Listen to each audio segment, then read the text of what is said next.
तो दोस्तों कैसे हो आप सभी भैया। आज के इस क्लास में मैं आप सभी को क्लास 12th के फिजिक्स के काफी इंपॉर्टेंट चैप्टर जिसका नाम है भैया ऑप्टिक्स, और एकमात्र ये ऐसा चैप्टर है, ठीक है, जिससे आपको 25 नंबर के क्वेश्चन मात्र और मात्र इसी चैप्टर से आ जाते हैं। तो अगर आप सभी ने ऑप्टिक्स चैप्टर को अगर आप सही तरीके से पढ़ लिए ना, तो विद गारंटी कि आप काफी ज्यादा अच्छा कर सकते हो आप अपने बोर्ड एग्जाम में, ठीक है। कोई भी चैप्टर को पढ़ो, ठीक है, वैसे तो सारे इंपॉर्टेंट है, लेकिन सबसे ज्यादा क्वेश्चन जो पूछे जाने वाले चैप्टर है वो आपका ऑप्टिक्स ही है, ठीक है। जैसा कि आपको सिलेबस अगर आप पढ़े होगे सही तरीके से तो आपको पता चल गया होगा कि ऑप्टिक्स चैप्टर से कितने सारे क्वेश्चंस आते हैं, ठीक है। तो आज के इस वीडियो में मैं आप सभी को ऑप्टिक्स चैप्टर के सब्जेक्टिव कराने वाला हूं, और जो ऑप्टिक्स है ना वो आपका दो पार्टों में बटा हुआ है। जैसे कि पहला आपका रे ऑप्टिक्स है और दूसरा आपका वेव ऑप्टिक्स है, ठीक है। तो आज की इस क्लास में हम लोग रे ऑप्टिक्स के सब्जेक्टिव क्वेश्चन करने वाले हैं, ठीक है। और नेक्स्ट क्लास में हम लोग वेव ऑप्टिक्स के भी सब्जेक्टिव पे हम लोग चर्चा करेंगे। तो फिलहाल आज के इस क्लास में रे ऑप्टिक्स के कुछ इंपॉर्टेंट सब्जेक्टिव क्वेश्चन मैं आपके लिए लाया हूं, तो प्लीज आप सभी इन तक वीडियो को जरूर से जरूर देखना। और मैं लाइव करने की कोशिश कर रहा हूं, ठीक है। मैं चाह रहा हूं कि अब मैं आप सभी को लाइव आके पढ़ाऊं, तो प्लीज आप कमेंट करके बता देना कि लाइव कैसा रहेगा, कैसा एक्सपीरियंस रहेगा, ठीक है। तो आप हमें प्लीज कमेंट करके थोड़ा बता देना। ऑलराइट, और मैं आपको कुछ चीजें बता दूं, जैसे कि आज की इस क्लास की जो भी पीडीएफ होगी या फिर पीपीटी के लिए आप हमें मैसेज कर सकते हो व्हाट्सएप पे, ठीक है। और जी हाँ गाइज, मैं आपको बता रहा हूँ, मैं बिल्कुल फ्री में आपको मैं पीपीटी या फिर पीडीएफ जो आप लेना चाहते हो मैं आपको बिल्कुल फ्री में प्रोवाइड करूंगा, ठीक है। बहुत सारे तो ऐसे यूट्यूबर्स है, यूट्यूब टीचर मैं उनको नहीं बोलूंगा, मैं उनको यूट्यूबर से बोलूंगा, क्योंकि वो यूट्यूब पे एज अ क्रिएटर काम करते हैं। जी हाँ गाइज, यूट्यूब पे वीडियो डालेंगे एजुकेशन से कुछ आपको चीजें सिखा देंगे, लेकिन प्रमोट कर देंगे अपने अपने एप्लीकेशन के बारे में, तो वैसा नहीं चाहिए ना आप सभी को, ठीक है। तो मैं आपको फ्री में दे दूंगा पीडीएफ, आप हमें व्हाट्सअप कर सकते हो। और मैं ये भी बोलता हूं कि अगर इन द फ्यूचर अगर मैं खुद की कोई प्लेटफॉर्म भी बिल्ड करता हूं ना, तो वहां पे भी मैं आप सभी को बिल्कुल फ्री में पढ़ाने वाला हूं। तो ऑलराइट, ये सब चीजें होती रहेगी आगे चल के, बिकॉज अभी आप सभी ने वीडियो को लाइक नहीं करा, तो प्लीज सबसे वीडियो को लाइक कर लो, ठीक है। चाहे पे पहले बात तो सब्सक्राइब करके बेल नोटिफिकेशन जरूर से आप ऑल पे सेलेक्ट कर लेना, ताकि हमारे जो भी नए नए वीडियो है, जो भी हाई क्वालिटी कंटेंट है, वो सबसे पहले आप तक पहुंच सके। तो आइए करते हैं आज के इस वीडियो को स्टार्ट। तो दोस्तों सबसे पहला जो क्वेश्चन है वो आपके सामने है, ray optics and optical instrument, ये आपका चैप्टर है और ये आपका चैप्टर नंबर 8 है, ठीक है। चैप्टर नंबर 8 है और चैप्टर नंबर 9 में आपका वेव ऑप्टिक्स है, ठीक है।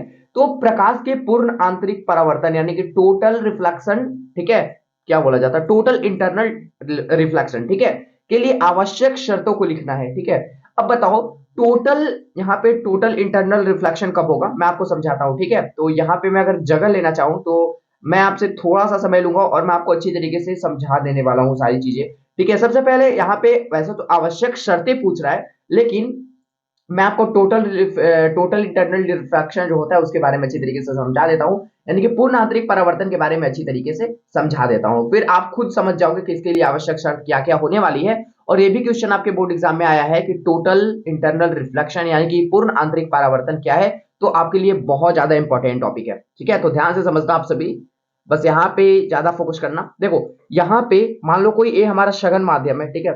यहाँ पे ये कोई सघन माध्यम है, 1 सेकेंड, यहाँ पे कोई सघन माध्यम, या फिर मैं ऐसे लाइन ही बना लू ना एक, ठीक है। चलो ये हमारा नीचे हमारा सघन माध्यम है, नीचे हमारा क्या है जी, नीचे हमारा सघन माध्यम है, सघन, और ऊपर है विरल। तो एक चीज ध्यान देना आप सभी, जो पूर्ण आंतरिक परावर्तन की घटना होती है वो तभी होगी जब प्रकाश की जो किरणें हैं वो सघन से विरल में प्रवेश करे, ठीक है, जब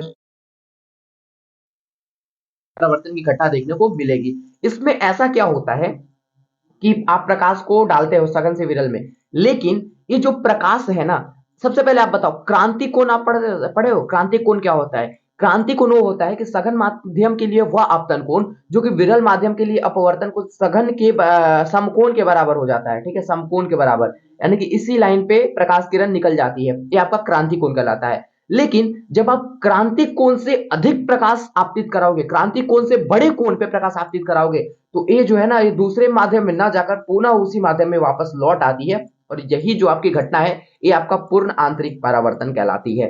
तो पूर्ण आंतरिक परावर्तन की आवश्यक शर्तें तो आपको यही से पता चल गया होगा कि पहला कॉन्सेप्ट, सॉरी, पहला शर्त है कि सघन माध्यम से विरल माध्यम में जाना चाहिए प्रकाश, ठीक है। और नंबर सेकंड आपको ये पता चल गया कि जो हमारा प्रकाश होना चाहिए ना, वो क्रांति कोण से अधिक कोण पे आपतित कराना चाहिए, ठीक है, यानी कि क्रांति कोण से ज्यादा कोण का होना चाहिए, तब हमें पूर्ण आंतरिक परावर्तन की घटना देखने को मिलेगी, यानी कि टोटल इंटरनल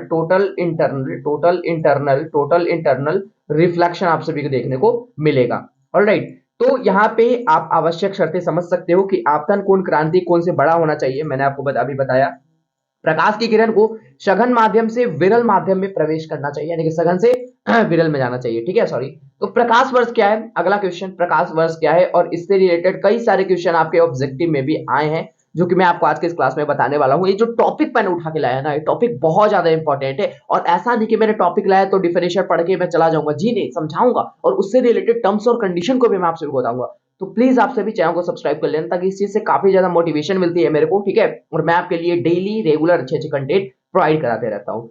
ऑलराइट, तो प्रकाश वर्ष क्या है, तो देखो जो प्रकाश की चाल होती है ना, वो निर्वात में एक साल में जितनी दूरी तय करती है, ठीक है, एक साल में जो प्रकाश होती है वो निर्वात में एक साल में जितनी दूरी तय करती है, वही आपका प्रकाश वर्ष कहलाता है, यानी कि निर्वात में प्रकाश द्वारा एक वर्ष में तय की गई दूरी प्रकाश वर्ष कहलाता है, ठीक है। और ऑब्जेक्टिव में आपसे किस टाइप का क्वेश्चन, देखो पहला चीज तो ये लघु उत्तरीय में आपसे कराई है क्वेश्चन, ये लघु उत्तरीय में पूछा है क्वेश्चन, कई बार पूछा है कि प्रकाश वर्ष क्या है, तो निर्वात में प्रकाश द्वारा एक वर्ष में तय की गई दूरी प्रकाश वर्ष कहलाता है। लेकिन ऑब्जेक्टिव में जानते हो उससे रिलेटेड किस तरीके से क्वेश्चन करता है, पूछेगा कि जो प्रकाश वर्ष है ना वो किस चीज का मात्रक है, तो याद रखना जो प्रकाश वर्ष है ना वो दूरी का मात्रक है, ठीक है, पहला क्वेश्चन ये हो गया। और क्वेश्चन करता है कि प्रकाश वर्ष का वैल्यू क्या है, तो प्रकाश वर्ष का वैल्यू क्या है, तो प्रकाश वर्ष का वैल्यू होता है 9.46 गुने 10 का पावर 15। तो ये वैल्यू पूछता है आपसे, और किस चीज का मात्रक है, तो दूरी का। तो ये सब चीजों को आपको ध्यान देने पड़ेगी, छोटी छोटी चीजें हम ऑब्जेक्टिव में कई बार पूछ चुके हैं बिहार बोर्ड ने, ठीक है। अगला क्वेश्चन, क्रांति कोण तथा अपवर्तनांक के बीच संबंध आपको स्थापित करना है, ठीक है, क्रांति कोण यानी कि क्रिटिकल एंगल और अपवर्तनांक के बीच आपको संबंध स्थापित करना है। अब कहोगे कि ये तो संबंध स्थापित करने वाला है, इसे तो 5 नंबर वाले में पूछना चाहिए था, नहीं जी, ये लघु उत्तरीय ही प्रश्न आपका। एक रिलेशन आपने देखा होगा विद्युत आवेश तथा क्षेत्र चैप्टर में, E बराबर माइनस डीवी बटा का डीएस, विद्युत प्रबंधता और विद्युत विभव में संबंध, ठीक है, ये आपने पढ़ रखा है, बिल्कुल पढ़ रखा है। ये आपका विद्युत प्रबंधता और विद्युत क्या बोला जाता है, विद्युत विभव में ये आपका संबंध होता है, ठीक है जी। ये भी क्वेश्चन आपसे 2 नंबर में पूछा है, संबंध सत्यापित करने के लिए, जी हाँ। अब क्या ऐसा बोलोगे, नहीं अब सत्यापित करने के लिए 2 नंबर में क्यों डाला, क्योंकि इसका सत्यापन जो है वो 4 से 5 लाइन में हो जाता है, 2 से 4 लाइन में हो जाता है, इससे ज्यादा की जरूरत नहीं पड़ती, 1 से 2 पेज की जरूरत नहीं पड़ती, समझ रहे हो चीजें। तो वैसे ही क्वेश्चन आपको सत्यापित करने के लिए देगा लघु उत्तरीय में, जो कि नॉर्मल हो, थोड़ा छोटी चीज हो, समझ रहे हो। तो क्रांति कोण तथा अपवर्तनांक के बीच का संबंध स्थापित करने के लिए अगर मैं चलूं according to definition of critical angle, यानी कि क्रांति कोण के परिभाषा के अनुसार अगर मैं चलूं, तो I बराबर सी, I बराबर सी, बहुत सही, सही बात है। R बराबर 90 डिग्री, जो R का वैल्यू होना चाहिए वो क्या होना चाहिए, 90 डिग्री होना चाहिए। R मान लो आप एंगल, ठीक है, R कोण हमारा क्या होना चाहिए, वो 90 डिग्री का होना चाहिए। अब आ जाओ भैया अकॉर्डिंग टू स्नेल लॉ, ठीक है, स्नेल का नियम आपने क्या पढ़ा है, स्नेल का नियम आपने पढ़ रखा है म्यू वन बटा म्यू टू बराबर का साइन I अपॉन में साइन R, ये होता है आपका स्नेल का नियम, ये आपने पढ़ रखा है, ठीक है। और अपवर्तनांक बराबर क्या होता है, स्नेल का नियम यही होता है ना, अपवर्तनांक बराबर साइन आई बटा में साइन आर, ठीक है। तो साइन आई के जगह हम लोग साइन सी लिख सकते हैं, बिकॉज यहाँ पे देखो आई बराबर सी है, तो साइन आई की जगह हम लोग साइन सी यूज कर सकते हैं, बहुत सही। साइन आर, आर का वैल्यू हमारा 90 डिग्री, तो साइन 90 क्या हो जाएगा, साइन 90 आप सभी को पता है कि साइन 90 का जो वैल्यू होता है वो होता है 1, ठीक है, साइन 90 1 होता है। साइन 90 जब 1 होता है तो साइन आई की जगह हमने साइन सी कर दिया, कोई दिक्कत, क्योंकि आई बराबर सी था और आर का वैल्यू 90 था, तो साइन आर, साइन 90 का वैल्यू हो गया हमारा 1। तो अब आपके सामने आ गया, आप जानते हो ना कि क्या होता है म्यू वन बटा म्यू टू, ठीक है, स्नेल का नियम ये होता है ना, साइन आई अपॉन में साइन आर।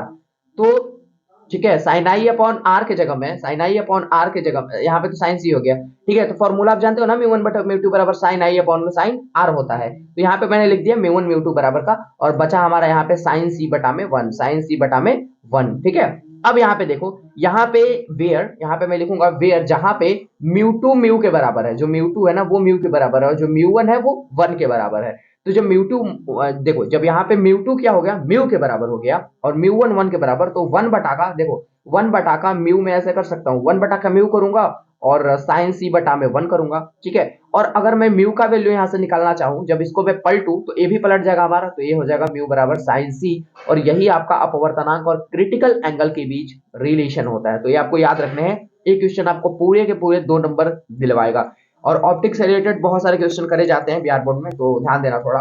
आगे आ जाऊं, अगला क्वेश्चन, प्राथमिक तथा द्वितीय इंद्रधनुष में अंतर आपको स्पष्ट करना है, और ये जो क्वेश्चन है ये आपके सेंटअप एग्जाम में भी आया था। जी हाँ दोस्तों, ये क्वेश्चन आपके सेंटअप एग्जाम में भी आया था, तो ये बहुत इंपॉर्टेंट क्वेश्चन है कि प्राथमिक इंद्रधनुष तथा द्वितीयक इंद्रधनुष के बीच अंतर आपको स्थापित करने हैं, सॉरी अंतर आपको स्पष्ट करने, अंतर बताने हैं। तो प्राथमिक इंद्रधनुष को मैं ऐसे कर दूं थोड़ा, ठीक है, ताकि आपको पता चल जाए कि मैं अंतर समझा रहा हूं इन दोनों के बीच।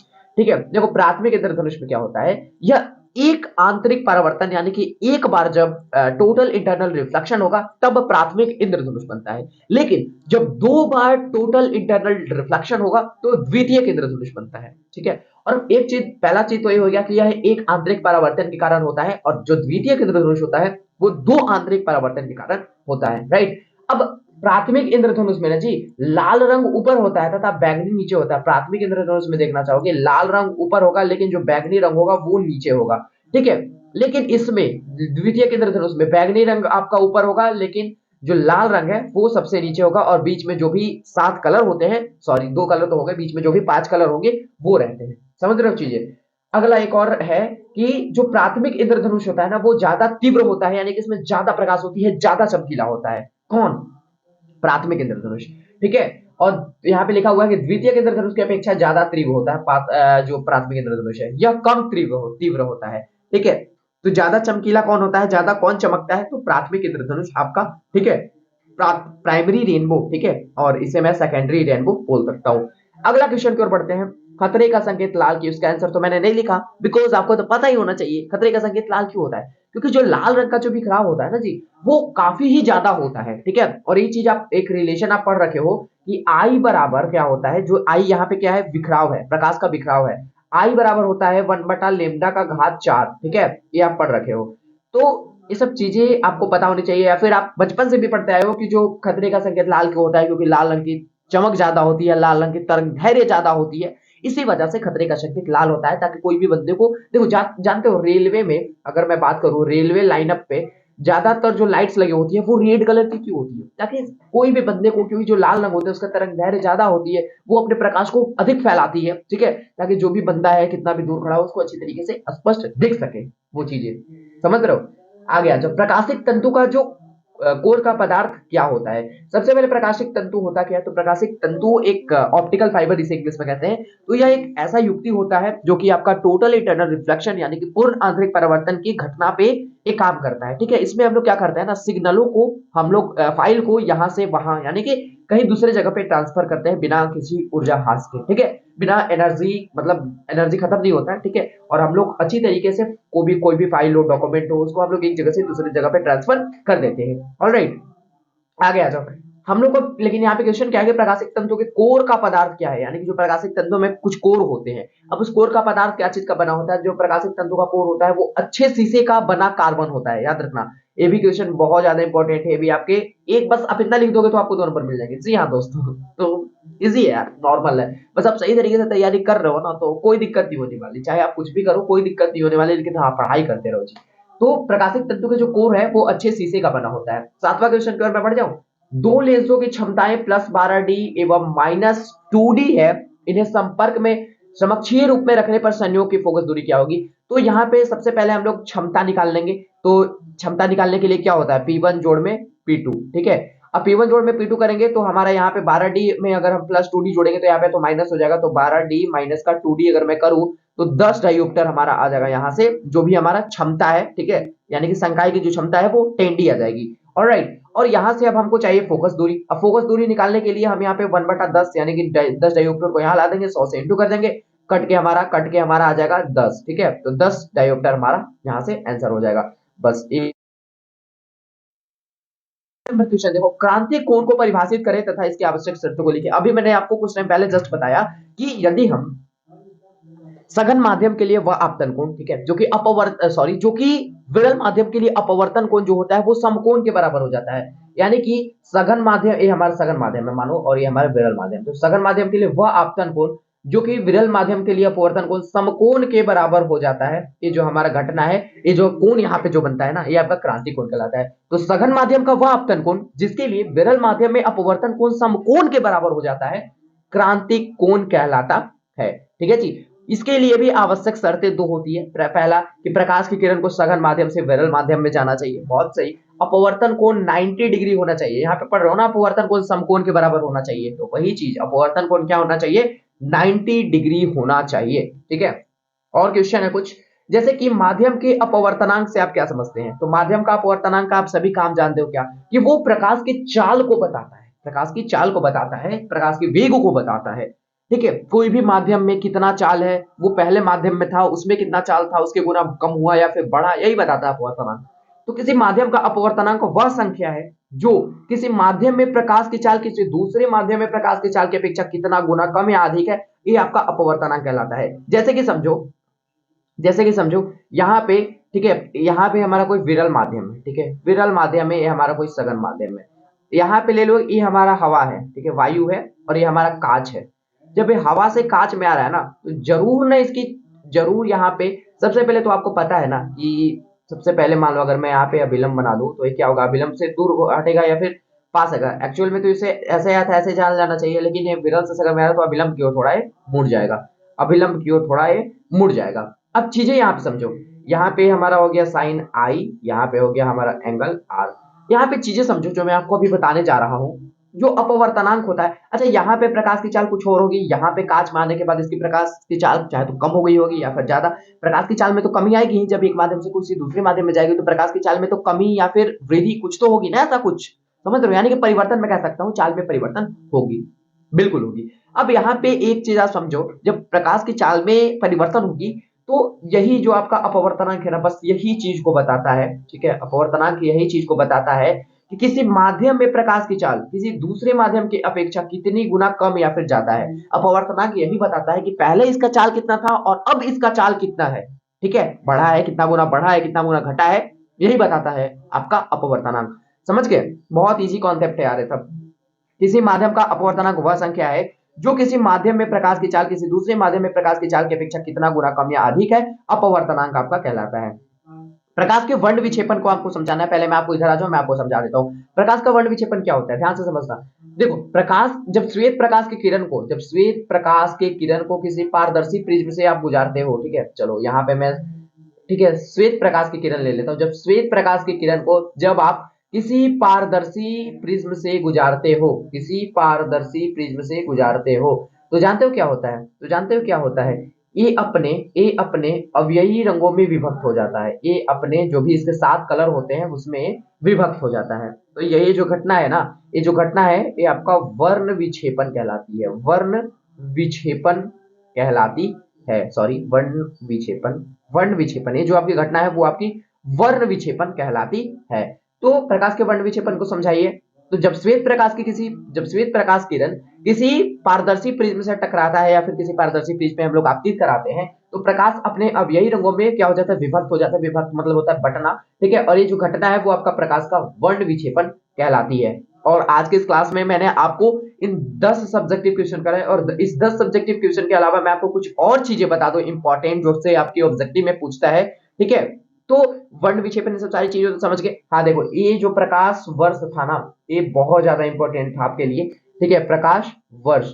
तो प्रकाश वर्ष अब का डिफिनेशन आप याद रखना कि निर्वात में प्रकाश द्वारा तय की गई दूरी, एक साल में तय की गई दूरी हमारा प्रकाश वर्ष कहलाता है। और ये आपको 2 नंबर दे के जाएगा क्वेश्चन। और ऑब्जेक्टिव में बात कर ली जाए तो ऑब्जेक्टिव में इस टाइप से क्वेश्चन पूछते हैं कि जो प्रकाश वर्ष है वो किस चीज का मात्रक है, तो याद रखना ये दूरी का मात्रक है, ये दूरी का मात्रक है। इसका वैल्यू क्या होता है, तो इसका वैल्यू होता है 9.46 गुने 10 का पावर 15, ये इसका मान होता है, प्रकाश दूरी का मान होता है, ठीक है। और हमने कुछ और जाना, जो क्रिटिकल एंगल का वैल्यू होता है, जो क्रिटिकल एंगल, यानी कि जब क्रांति कोण कब होगा, जब अपवर्तन कोण जो है वो 90 डिग्री के बराबर हो जाए, तब ये हमारा क्या होता है, विरल माध्यम के लिए जब अपवर्तन कोण 90 डिग्री के बराबर हो जाता है, तब ये हमारा कहलाता है critical angle, critical angle. Alright, तो आज के इस क्लास में हमने 10 सब्जेक्टिव क्वेश्चन करे जो कि ऑप्टिक्स से था, ठीक है, ऑप्टिक्स से था। ऑप्टिक्स से कुछ और क्वेश्चंस आते हैं जो कि न्यूमेरिकल टाइप है, तो उनको भी मैं आपको करा ही दूंगा। लेकिन कल हम लोग वेव ऑप्टिक्स का सब्जेक्टिव करने वाले हैं। तो प्लीज आप सभी जरूर से जरूर जुड़िएगा शाम 7 बजे हमारे साथ इसी चैनल पे। सो आज के लिए इतना ही, नेक्स्ट वीडियो में मिलेंगे नए टॉपिक के साथ। तब तक के लिए आप सभी को जय हिंद, वंदे मातरम। और आप सभी प्लीज चैनल को सब्सक्राइब करके बेल नोटिफिकेशन जरूर से आप ऑल पे सेलेक्ट कर लीजिएगा, ताकि हमारी जो भी नए नए वीडियो है वो सबसे पहले आप तक पहुंच सके। तो बहुत अच्छा, इस वीडियो में इतना ही, नेक्स्ट वीडियो में मिलेंगे नए टॉपिक के साथ। तब तक के लिए आप सभी को जय हिंद, वंदे मातरम। Thank you so much, be positive and keep doing.